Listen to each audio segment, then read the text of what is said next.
Hello, welcome back to Strictly Sports, your destination for true sports talk with no politics, just sports. My name is Boyce. I'm Spencer, we're your hosts, like every episode. And let's get into it. Yeah, before we get into it, just make sure to follow us on Twitter because nobody's followed us yet. So I just really want to get a follower that's not either my mom, me, or Boyce. Yeah. So that'd be really nice. Christmas was cool, but it would have been cooler if... That's really what I wanted for Christmas was a follower. Just one, so I can post like a Twitter poll and not feel like an idiot. Are we over 5 yet? We have 4, I think. 4. So if we can hit 10, if we can do a special. Yeah, we'll bring another teenager on from Knowlesville High School. All right. Well, before we bore you with our Twitter failures, we'll get on to some NFL talk because that's really all there is to talk about right now with the Super Bowl looming and.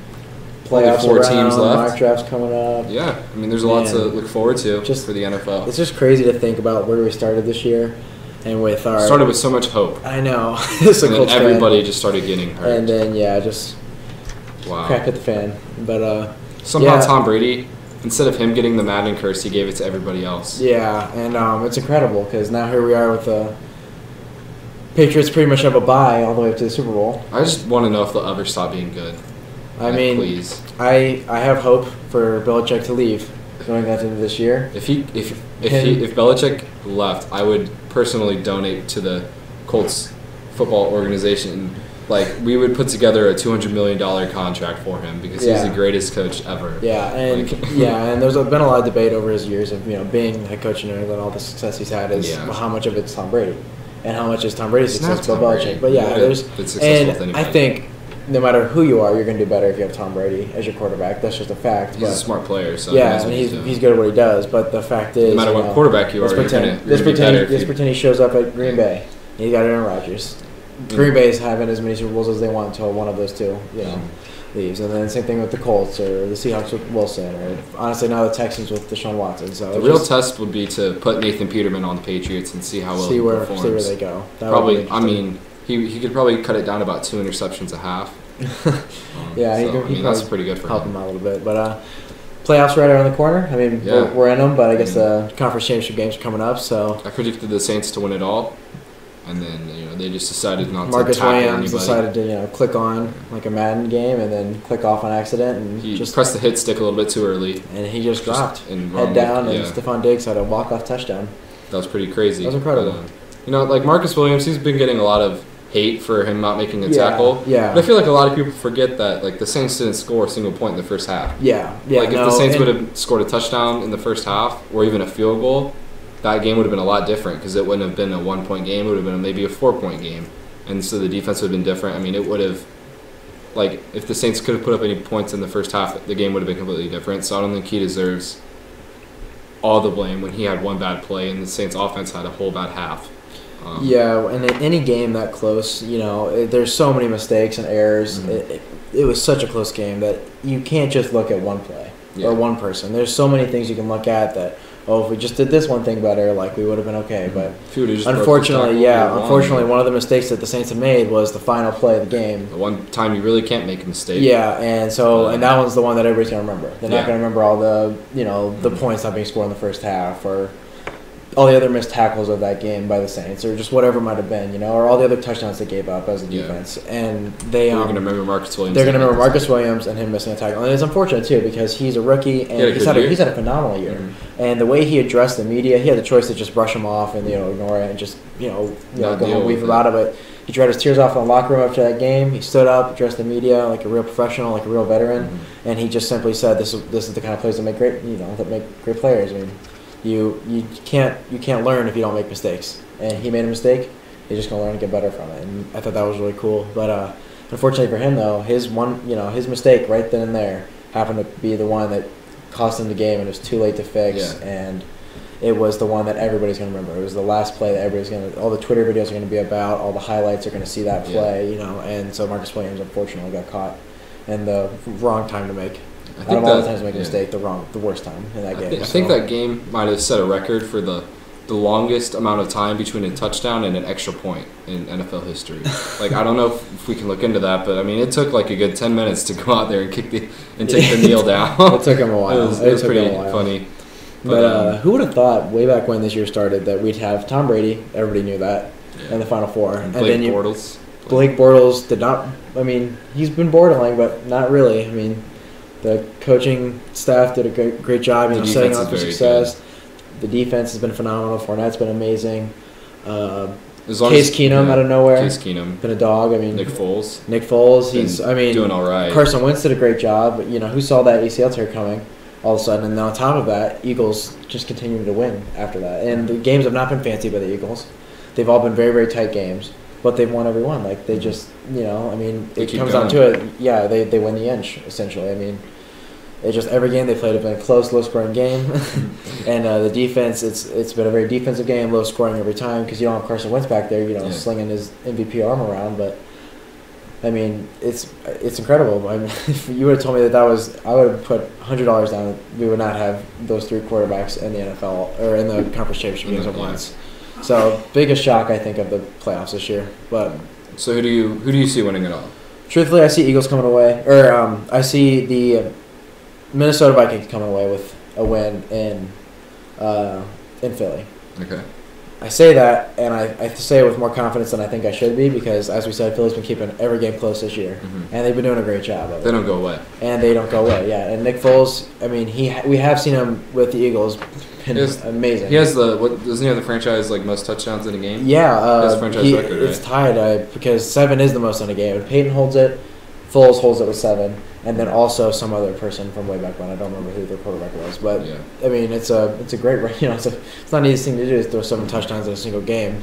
So when they did that, it was it was Nick Foles with the Eagles, and he was with them, left, had a whole bunch of transactions made, and now eventually he ended up back with the Eagles and as a starter now because of the Wentz injury. So you said you see the Vikings winning that game? I see the Vikings winning that game. I don't think it'll be an easy one for them. I see the Vikings winning that. I think everybody's just really quickly just taking the Vikings right away just because they have that amazing play, an amazing game against New Orleans. They put up good points offensively against a stout Saints defense, and they came in with a big dub. And I don't think the Eagles can win it, but I think it's going to be very, very close. I think everybody in the nation is picking Minnesota way too quickly and not looking at all the facts. And the way I look at this game is that if the Minnesota defense can keep Drew Brees and Sean Payton in that offense scoreless for a half, then they could probably they could put that game away. They could probably do some serious damage against the Eagles with Nick Foles is no Drew Brees. No, not at all. So I think it's definitely going to be a challenge for the Eagles to score points. They're not just going to march down the field every drive. There's going to be a lot of punts in that game. Yeah, it'll be a very defensive game. Minnesota with the number 1 defense in the league. Eagles with another great defense. But yeah, it'll be a very defensive game, and that's what all the Eagles games have been, and that's not what all the Minnesota Vikings teams have been, but it'll certainly be that way. It'll be a close one. They still got to go offensive line. And question from the audience. Yes. Do you expect the code to be an advantage for the Eagles over the Vikings? Because the Vikings are an indoor team. Yeah, they are an indoor team, and they have gotten to play at home all the way up until here in the postseason. So that is something to keep into account. But truthfully, they looked really good. I mean, they still clinched. I mean, all regular season they had to play mixed in and outdoors. Yeah, and the Vikings historically, they don't have the roster. I think living in Minnesota, you're gonna get used to the cold at some point. You're not gonna. Yeah, I agree with that. They I don't think it'll play too big of a factor. Always say about why the Colts couldn't win in New England. Yeah, because it just wasn't. Yeah, it wasn't their indoor team. It wasn't Payton's place, and that's kind of what I think about the Falcons too. At this point, I mean, they're a very turf and roof stadium team, but there are certain teams like that. I don't think the Vikings are one. I think it'll definitely hurt them. I think it helped them a lot if they were indoors on turf, but so they're outdoors in Philly. So I think they'll be okay. I think it'll just be a super, super close defensive game. I don't think either team scores over 20 points. Yeah. Maybe not even over 15. I think it could be a 15 like 14 to 10. Yeah, I could see maybe 15 to 9. That'll probably be my prediction for the game. Vikings 15, Philly gets 9. I don't think Philly puts up a single touchdown. They'll just get a bunch of field goals from Jake Elliott. So. And for the AFC, we got a pretty interesting battle because the Jaguars, they've looked really good, and they're coming into the game pretty confident. I think they definitely believe that they could win. And this is where the cold weather might come into effect because we got a team from Jacksonville, Florida. Yeah, from Jacksonville, Florida. Going up to Gillette Stadium. I mean, that's like the coldest place on earth when you have to play there. It's insane. So, definitely. And the Patriots, that's like, they like thrive out there in the cold. That's it's their home field. They practice they practice like outside. Oh, yeah, when it was ridiculous when the East Coast was getting smacked with that massive blizzard just recently. Bill Belichick doesn't care. You're going to get out there and you're going to do your job. So it's, so they're done. Patriots are definitely built to play in that. Yeah, it's nothing to them. So, if Jacksonville can overcome the cold, I think they can because they're a run-first football team. They are a run-first football team, and Fournette's excellent. But the only thing I worry about this team is weather's not going to be great. Blake Bortles, as much as he's winning right now, it's not him that's winning the games. He's doing okay. He's doing good enough, and it's not. Yes, they keep the ball out of his hands, and that's how they win. That running attack and that defense is so good this year that it's been able to help Bortles. It's been able to carry Bortles. Just to do the things that he's okay with. And his deep throw is still horrible. His middle throw, his intermediate passing, and his throw passing is okay. But it's just a fact about this is what the Eagles do every time, or the Patriots do every time. I mean, they have Bill Belichick, Matt Patricia back there. This is what they do every game of the week. They find a weakness and they exploit it. They study it all week, practice for it, and they destroy that weakness. I think if I'm the Patriots, I'm going to say, everybody's been saying Blake Bortles isn't as bad as everybody thinks he is, but if I'm the Patriots and Matt Patricia, I'm going to load up the box every play. I'm going to make him throw. You want to make him throw a deep ball in the cold weather and the wind. And we know that offensive line has really improved. They got a couple draft picks. Some players that originally were there were already doing well. But Bortles can run. That's another thing that that is one thing to consider. That we might be overlooking is that he can make a lot of good plays with his legs, and that really makes up for his lack of arm talent. He has a mobility aspect. So if New England's loading the box and the Jags can't throw the ball, they might have to look to an option to quarterback, read option type. They'll have to switch something up. But one factor of this is that Tom Coughlin, defensive coordinator for the Jags, amazing. He kills the Patriots. He does. Yeah, Tom Coughlin is the Patriots. I love Tom Coughlin for that. I mean, we saw those 2 Super Bowls a few years back. I mean, took him down on both. Took him down on both. He didn't have a lot. A lot of people thought he was overmatched, especially in the Super Bowl 43. It was 43, right? Yeah, it was 43. The one, and the Lucas Oil one was another good one, but the one that was not Lucas Oil, they were. What was it? 2007 was the year. 2007 or 2008, I believe. 2008. Yeah, 2008. Patriots had a perfect team, and they had one more win, and they kind of completed the perfect season. And they couldn't do it because of Tom Coughlin. And then the Giants were wild cards that year. Question from the audience. Question from the audience. I have another question. Do you believe their motivation for Vikings that they could play Super Bowl, be the first team ever to play Super Bowl on their home team? Do you think that's a motivating factor? Oh, I think that's a huge factor. I mean, we've seen the fan base just really explode, take off this year. Their stadium is very, very new. It's very nice. They're obviously comfortable and have the things they can pull off in there. So far, they're the farthest team to ever make it this far, and they're the closest any team has ever gotten to hosting a Super Bowl and playing in it. And they're one game away now. That's already a record as it is. And I think they're looking at that and they say, I think they just if they can take it one game at a time and say, man, if we can just take care of business in Philly, we get to be home for the Super Bowl. That gives them a huge advantage. I mean, we've never seen it happen, and it would just, we don't really know how big of an advantage it would be, but it can't be.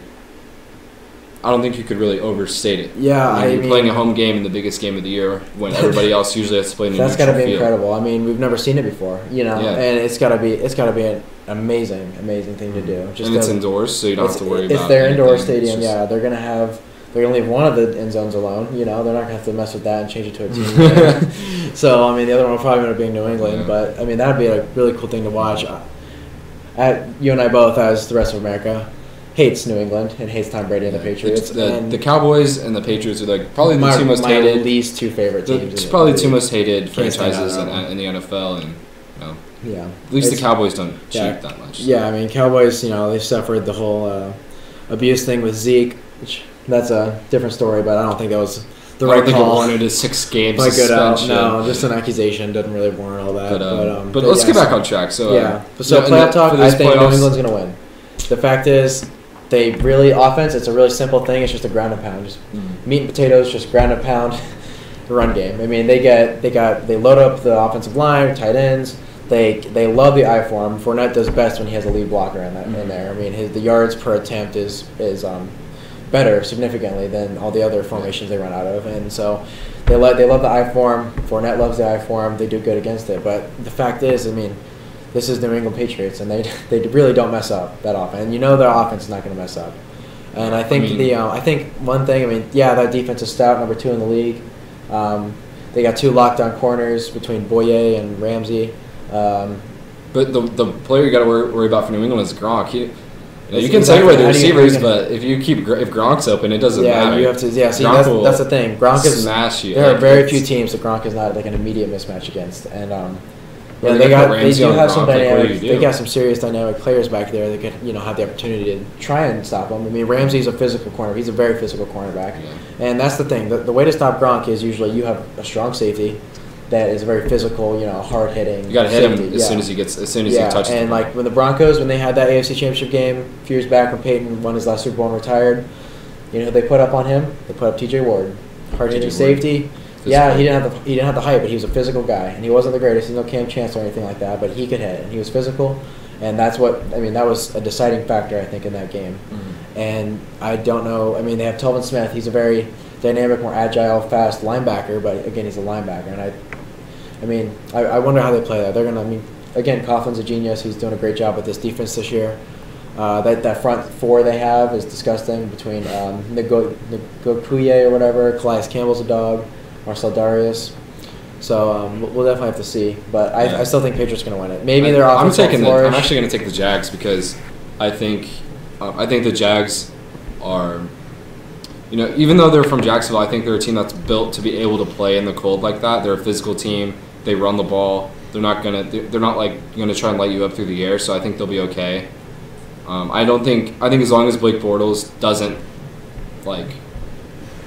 throw a bunch of interceptions. Blake Bortles doesn't Bortles. The Jags are 10-0 in games where he hasn't thrown an interception.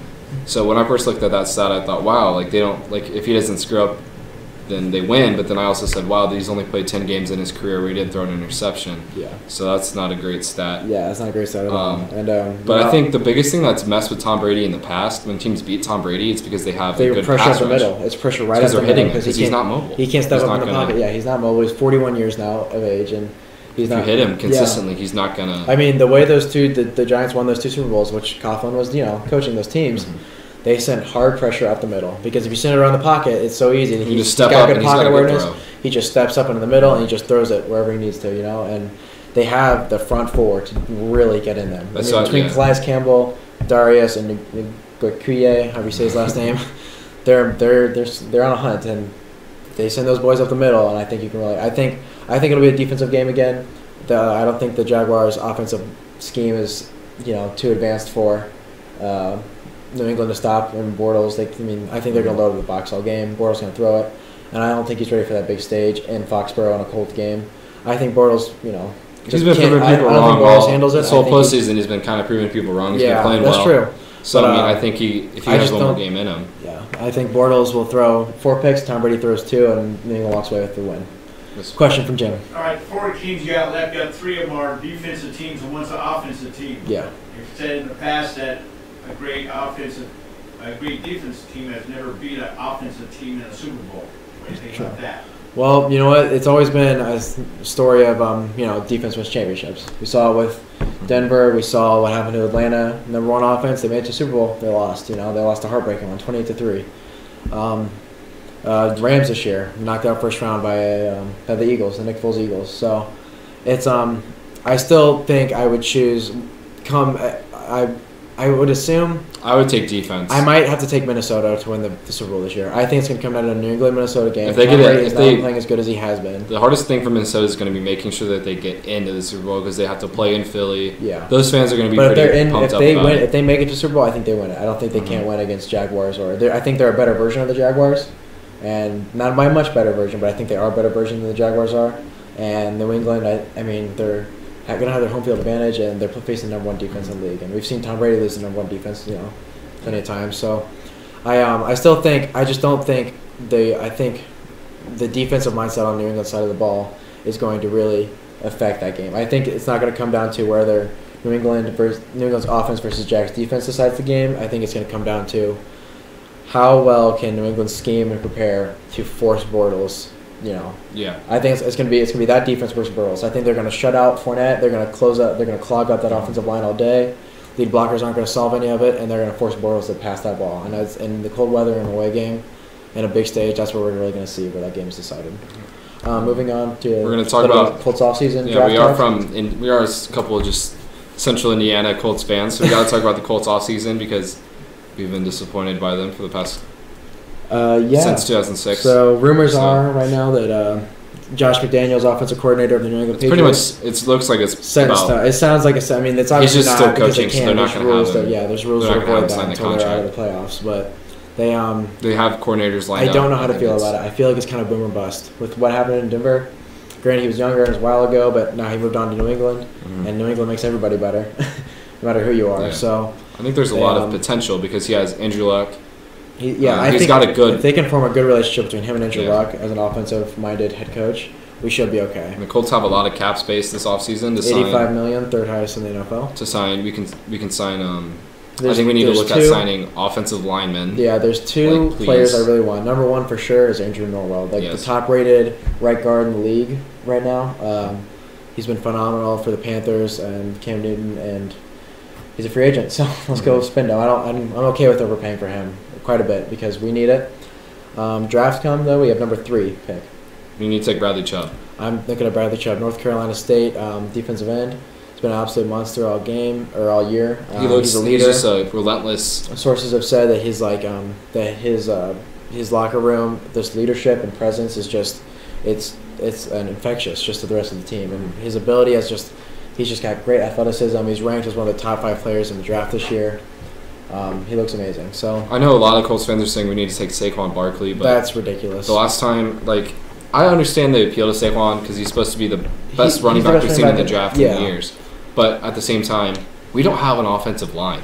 No. And that's one thing that Saquon Barkley struggles with is there is film out there of him when you play Ohio State when the offensive line doesn't form up the way it should. When they get a little bust through, he has an issue to dance. When he dances back there in the backfield, it doesn't really go anywhere, and he loses yards. And it's something to be wary about. If you're going to draft him, you're not going to have the offensive line to make holes for him. So if you look at the Ohio State Penn State game, where I know he had a couple big plays, but other than the 2 big plays he had, he literally did not. He did virtually nothing in that game because Ohio State's defensive line kept getting in the backfield, putting pressure on him early, and that's literally like every Colts game ever, where the quarterback has to win the game for you. Yeah. And it comes down to the wire. Yeah. Somehow. So our 2 worst issues: number 1, pass rush. Number 2, pass protection. And I think you got to sign Andrew Norwell right away in free agency. There's the only other player I would even consider we take at number 3 is Quentin Nelson, the guard out of Notre Dame. He's the captain. He's been amazing. Notre Dame produces good offensive line. And they have an offensive tackle coming out of coming into the draft this year too, and he's phenomenal, top prospect as well. So we got to see for that, but maybe we trade the pick back a little bit. I think we look at trading Brissett because there was talk about trading Brissett, get more picks. Because you can't keep the guy's too good to be Andrew Luck's backup, so it's unfair to him to just keep him around for the rest of his career so he can back up Andrew for however long his contract is to back up Andrew Luck because he's too good to do that. And there are teams out there. There are many needy quarterback teams out there, and there's. Cleveland, for example. You could trade Cleveland, get they have the 4th pick. They have the 1 and the 4th. I don't think they give the 4th pick up for Jacoby Brissett. Probably not for Jacoby Brissett, but there's talks about them taking a quarterback. They have 1 and 4. They'll probably take Darnold. I was seeing reports. I don't know really who's everybody's considering the best right now. I think obviously Sam Darnold. Cleveland better. Sam Darnold, I like Sam Darnold, but then he had that meltdown, against Ohio State in those bowl games. So he got hit every time he tried to throw the ball. Yeah, and there's just turnovers, but Baker Mayfield's got the biggest heart probably. I don't understand. I know Darnold. You look at. And there's talks about Baker Mayfield landing for the Jets, which that'd be I think that'd be a good fit for him. I like Mayfield. I think he'll. I don't like. They got Josh Rosen, when you watch him on the field, Allen, he's just great. When you watch him, he's so good. Just an athletic freak. So we'll have to see where this draft goes, and gotta say with Chris Ballard behind the wheel, we have to trust him. Trust in Ballard. We got to get off. He can't be worse than Grayson. So that wraps it up for our show today, though. Remember to follow us on Twitter. Just please. 10 followers. I mean, that's it. I retweeted a pretty funny thing about how right here. Nick Harper like could have won the.